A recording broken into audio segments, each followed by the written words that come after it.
Tole je pa največja laž, ki povejo puncam o tem, kako bo izgledal njihov prvi. Vsi ti obljubijo, da bo prvič bolel, da bo tekla kri in da bo prav nič fajn. V resnici pa sploh ne rabi tako. Sam noben si ne vzame časa, da bi ti povedal, kaj moraš narediti, da je lahko že prvič v redu. Fora je v tem, da se noben ne rodi z znanjem o tem, kako. Tudi noben se ne rodi pa zna hoditi ali pa govoriti ali pa voziti kolesa.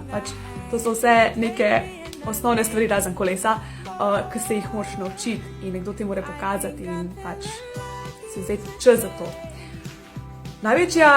Največji mit, ki je to, da se more strgati in da bo zaradi tega kri.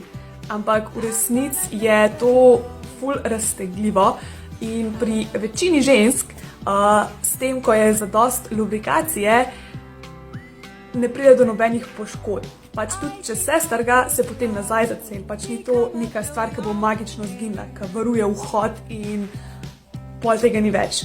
Tako da, to je prva stvar. Jaz vam polagam na srce, ko boste to prvič delali, ko greš v trgovino in kupite kondome, zraven prodajo tudi lubrikante, vzameš enega navadnega, na vodni osnovi in to bo naredil toliko veliko razliko, da vam res ne moram tega bolj priporočati. Tako da to. Pa vzemite si cajt, nikamor hiteti. Prvič boste itak živčni in veliko bolj fajn je, če to delaš z nekom, komu zaupaš. Tako da, dajte se o tem pogovarjati že prej. Če se o tem ne morete pogovarjati, pol niste pripravljena, da to delate. Tako je. Tako da, ful je še veliko enih stvari in tale video bo predolg. Jaz sem posnela ful enih videov o tem, kako začeti o spolnosti za mlade. To si lahko vse pogledate na Instagramu pa na YouTubeu.